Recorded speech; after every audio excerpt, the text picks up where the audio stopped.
ಅಯೋಧ್ಯೆಯಲ್ಲಿ ನಾಳೆ ನಡೆಯಲಿರುವಂತಹ ರಾಮಲಲ್ಲಾ ಪ್ರಾಣ ಪ್ರತಿಷ್ಠಾಪನೆಗಾಗಿ ಕೋಟ್ಯಾಂತರ ರಾಮ ಭಕ್ತರು ಕಾತರದಿಂದ ಕಾಯ್ತಾ ಇದ್ದಾರೆ. ಕೆಲವರು ಈಗಾಗಲೇ ಅಯೋಧ್ಯೆ ತಲುಪಿದ್ದಾರೆ. ಇನ್ನೂ ಹಲವು ಭಕ್ತರು ಆ ಕ್ಷಣವನ್ನ ಕಣ್ತುಂಬಿಸಿಕೊಳ್ಳೋದಕ್ಕೆ ಅಂತ ಕಾತರರಾಗಿದ್ದಾರೆ. ಅಯೋಧ್ಯೆಯಲ್ಲಿ ಸಂಭ್ರಮ ನೋಡಬೇಕು ನೀವು. ಅಲ್ಲಿ ಸ್ವರ್ಗವೇ ಧರೆಗಿಳಿದಂತೆ ಕಾಣ್ತಾ ಇದೆ ಇಡೀ ಅಯೋಧ್ಯ ನಗರ. ನಾಳೆ ರಾಮಲಲ್ಲಾ ಪ್ರಾಣ ಪ್ರತಿಷ್ಠಾಪನೆ ಅಯೋಧ್ಯೆಯಲ್ಲಿ ನಡೆಯುತ್ತೆ. ನಾಳೆ ಇಷ್ಟೊತ್ತಿಗೆ ಪ್ರಾಣ ಪ್ರತಿಷ್ಠಾಪನೆ ನೆರವೇರಿರುತ್ತೆ. ಈ ಪ್ರಾಣ ಪ್ರತಿಷ್ಠಾಪನೆಯನ್ನ ಕಣ್ತುಂಬಿಸಿಕೊಳ್ಳೋದಕ್ಕೆ ಅಂತ ಸಂತ ಗಣ ಹರಿದು ಬರ್ತಾ ಇದೆ ಅಯೋಧ್ಯೆಗೆ. ಅಯೋಧ್ಯೆಯಲ್ಲೇ ಬೀಡು ಬಿಟ್ಟ ಅಭಿನವ ಶಂಕರ ಭಾರತೀ ಶ್ರೀಗಳು. ಕೂಡ್ಲಿ ಶೃಂಗೇರಿ ಸಂಸ್ಥಾನ ಮಠದ ಅಭಿನವ ಶಂಕರ ಭಾರತೀ ಶ್ರೀಗಳು ಈಗಾಗಲೇ ಅಯೋಧ್ಯೆಯಲ್ಲಿದ್ದಾರೆ. ರಾಮನಿಗೂ ಶೃಂಗೇರಿ ಸಂಸ್ಥಾನದ ಮಠಕ್ಕೂ ಅವಿನಾಭಾವ ನಂಟಿದೆ. ಹಿಂದೂ ಆದಿದೇವತೆಗಳಲ್ಲಿ ಯಾರಲ್ಲೂ ಕೂಡ ಭೇದ ಇಲ್ಲ ಅನ್ನೋ ಮಾತನ್ನ ಶ್ರೀಗಳು ಈ ಸಂದರ್ಭದಲ್ಲಿ ಹೇಳಿದ್ದಾರೆ. ಅಯೋಧ್ಯ ಕ್ಷೇತ್ರವನ್ನ ದರ್ಶನ ಮಾಡಲಿಕ್ಕೆ, ಶ್ರೀರಾಮಚಂದ್ರನ ಪ್ರತಿಷ್ಠಾಪನೆಯನ್ನು ಕಣ್ತುಂಬಿಕೊಳ್ಳಲಿಕ್ಕೆ ನಮ್ಮ ನಾಡಿನಿಂದ ಅನೇಕ ಕಡೆಗಳಿಂದ ಸಾಧು ಸಂತರ ಯತಿವರೇಣ್ಯರ ತಂಡವೇ ಹರಿದು ಬರ್ತಾ ಇದೆ. ಪ್ರಜ್ಞಾವಾಹಿನಿ ಹರಿದು ಬಂದ ಹಾಗೆ ಈ ಸಂತರ ಹರಿವು ಬಂದು ಸೇರ್ತಾ ಇದೆ ಈ ಅಯೋಧ್ಯ ಕ್ಷೇತ್ರವನ್ನು. ಇಂತಹ ಸಂದರ್ಭದಲ್ಲಿ ನಮ್ಮ ನಾಡಿನ ಯಾವುದನ್ನು ನಾವು ಕೂಡ್ಲಿ ಶೃಂಗೇರಿ ಸಂಸ್ಥಾನ ಅಂತ ಕರಿತೀವೋ ಅಲ್ಲಿನ 72ನೇ ಪೀಠಾಧಿಪತಿಗಳಾಗಿರ್ತಕ್ಕಂಥ ಶ್ರೀ ಶ್ರೀ ಅಭಿನವ ಶಂಕರ ಭಾರತೀ ಸ್ವಾಮಿಗಳು ನಮ್ಮ ಜೊತೆಗೆ ಈ ದಿವಸ ಇದ್ದಾರೆ. ಅವರನ್ನು ಮಾತಾಡಿಸ್ತೀನಿ. ಅವರ ಅಂತರಾಳದ ಮಾತುಗಳನ್ನು, ಹಿತವಚನಗಳನ್ನು ನಾವು ಕೇಳೋಣ. ಸ್ವಾಮಿಗಳು ನಮಸ್ಕಾರ. ಶ್ರೀರಾಮ ವಾಲಿ ವಧೆಯನ್ನು ಮಾಡಿದ ಮೇಲೆ ರಾವಣ ವಧೆ ಇತ್ಯಾದಿಗಳೆಲ್ಲ ನಡೆದು ವಾಪಸ್ ಅಯೋಧ್ಯೆಗೆ ಬಂದು ರಾಜ್ಯಭಾರ ಮಾಡುವಾಗ ಆತನಿಗೆ ಸ್ವಲ್ಪ ಪ್ರೇತ ಬಾಧೆ ಕಾಡಿದ್ರಿಂದಾಗಿ ಈ ಪ್ರೇತ ಬಾಧ ನಿವಾರಣೆ ಮಾಡಬೇಕು ಅನ್ನುವಂಥ ಸಲಹೆಯನ್ನು ವಸಿಷ್ಠಾದಿಗಳು ನೀಡಿದ್ರಿಂದಾಗಿ ಅದರ ನಿವಾರಣೆಗಾಗಿ ತುಂಗಭದ್ರಾ ಸಂಗಮಕ್ಕೆ ತೀರ್ಥಕ್ಷೇತ್ರಕ್ಕೆ ಬಂದು ಅಲ್ಲಿ ಅದರ ನಿವಾರಣೆಗಾಗಿ ಈಶ್ವರನ ಆರಾಧನೆಯನ್ನು ಮಾಡಿ ಅಲ್ಲಿ ಲಿಂಗವನ್ನು ಸ್ಥಾಪನೆ ಮಾಡಿದ್ದು ಅದು ರಾಮೇಶ್ವರ ಕ್ಷೇತ್ರ ಅಂತ ಹೇಳಿ ಹೇಳಲ್ಪಟ್ಟಿದೆ. ಇನ್ನು ಆದಿಶಂಕರಾಚಾರ್ಯರು ಸ್ಥಾಪನೆ ಮಾಡಿದಂತಹ ಮಠಗಳ ವಿಷಯದಲ್ಲಿ ಮಠಾಮ್ನಾಯ ಅನ್ನುವಂಥ ಒಂದೇನು ಗ್ರಂಥ ಇದೆ. ಆ ಮಠಾಮ್ನಾಯದಲ್ಲಿ ಈ ದಕ್ಷಿಣಾಮ್ನಾಯ ಶಾರದಾ ಪೀಠದ ವಿಷಯದಲ್ಲಿ ಉಲ್ಲೇಖ ಬರ್ತದೆ. ಅಲ್ಲಿ ವರಾಹೋ ದೇವತಾ ತತ್ರ ರಾಮಕ್ಷೇತ್ರ ಮುದಾಹೃತಂ ತೀರ್ಥಂಚ ತುಂಗಭದ್ರಾಚ ಶಕ್ತಿಶ್ರೀ ಶಾರದೇತಿ ಚ ಅಂಥೇಳಿ ಬರ್ತದೆ ಶ್ಲೋಕ. ಅಲ್ಲಿ ವರಾಹನೇ ದೇವತೆಯಾಗಿದ್ದಾನೆ, ಅದು ರಾಮಕ್ಷೇತ್ರವಾಗಿದೆ ಅಂತ ಬರ್ತದೆ. ಆ ರಾಮಕ್ಷೇತ್ರ ಹೇಗಾಯಿತು ಅಂತಂದರೆ ಈ ರಾಮ ಅಲ್ಲಿ ಬಂದು ವಾಲಿ ವಧೆಯ ಪ್ರೇತಬಾಧ ನಿವಾರಣೆಗಾಗಿ ಪ್ರತಿಷ್ಠಾಪನೆ ಮಾಡಿದಂತಹ ರಾಮೇಶ್ವರನ ದೇವಾಲಯವೇ.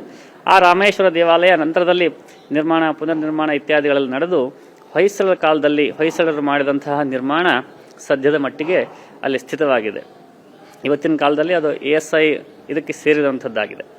ನಮ್ಮ ಮಠ ಆ ಕ್ಷೇತ್ರದಲ್ಲಿದೆಯೇ ಹೊರತು ಅಲ್ಲಿ ಶಾರದಾಂಬೆ ನಮ್ಮ ಮಠದ ಮುಖ್ಯ ದೇವತೆ ಆಗಿರುತ್ತಾಳೆ. ರಾಮೇಶ್ವರ ಮಠದ ಮುಖ್ಯ ದೇವತೆ ಆಗಿರೋದಿಲ್ಲ. ಮಠದ ಮುಖ್ಯ ದೇವತೆ ಶ್ರೀ ವಿದ್ಯಾಶಂಕರ ಹಾಗೂ ಶಾರದಾಂಬೆ ಚಂದ್ರಮೌಳೀಶ್ವರ. ಆದ್ರೂ ಕೂಡ ನಾವು ನಮ್ಮ ಸಂಸ್ಥಾನ ಇರುವಂಥದ್ದು ರಾಮೇಶ್ವರ ಕ್ಷೇತ್ರವೇ ಆಗಿದೆ. ಹಾಗಾಗಿ ರಾಮನಿಗೂ ನಮ್ಮ ಕೂಡ್ಲಿ ಶೃಂಗೇರಿ ಮಹಾಸಂಸ್ಥಾನಕ್ಕೂ ಅವಿನಾಭಾವದಂಥ ಸಂಬಂಧ ಇದೆ. ನಾವು ನಮ್ಮ ಕ್ಷೇತ್ರ ದೇವತೆ ಅವನಾಗಿದ್ದಾನೆ.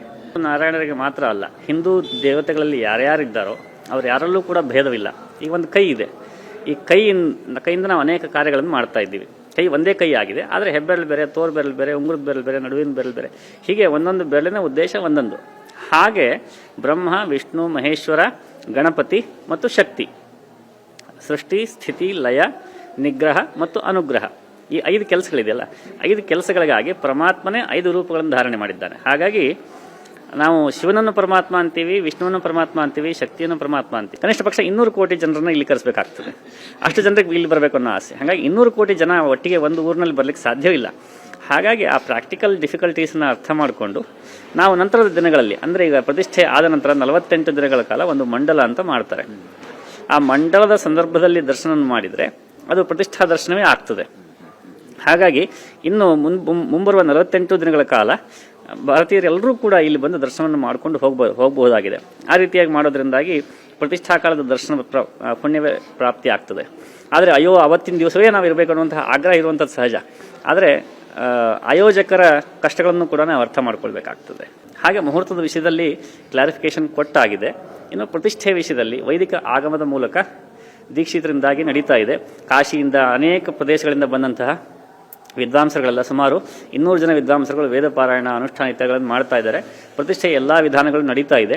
ನೀವು ಕಣ್ಣಿಗೆ ಬಟ್ಟೆ ಕಟ್ಟಿದಂತಹ ಒಂದು ಚಿತ್ರ ಇತ್ತೀಚೆಗೆ ಸರ್ಕ್ಯುಲೇಟ್ ಆಗ್ತಾ ಇತ್ತು, ಅದು ನೋಡಿರ್ಬೋದು. ಹಾಗೆ ಪ್ರತಿಷ್ಠಾ ಪೂರ್ವದಲ್ಲಿ ಕಣ್ಣಿಗೆ ಬಟ್ಟೆ ಕಟ್ಟುವಂತಹ ವಿಧಾನ ಏನಿದೆ ಅದೆಲ್ಲವೂ ಕೂಡ ವೈದಿಕ ಆಗಮವೇ ಆಗಿದೆ. ಹೀಗಾಗಿ ವಿರೋಧ ಏನಿಲ್ಲ, ಆದರೆ ಯಾವ ವಿಧಾನದ ಪ್ರಕಾರ ನಡೀತಾ ಇರುವಂಥದ್ದು ಗೊಂದಲ ಇರಬಹುದು ಅಷ್ಟೇ. ಇದು ಕೂಡಲಿ ಸಂಸ್ಥಾನದಿಂದ ಬಂದಿರತಕ್ಕಂತಹ ಧರ್ಮ ಸಂದೇಶ.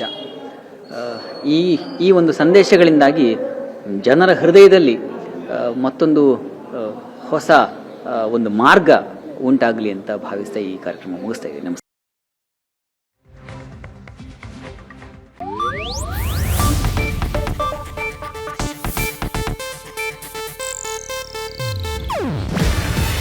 ಇದು ಏಷ್ಯಾನೆಟ್ ನ್ಯೂಸ್ ನೆಟ್ವರ್ಕ್ ಪ್ರಸ್ತುತಿ. ನೀವು ನೋಡ್ತಿದ್ದೀರಾ ಏಷ್ಯಾನೆಟ್ ಸುವರ್ಣ ನ್ಯೂಸ್.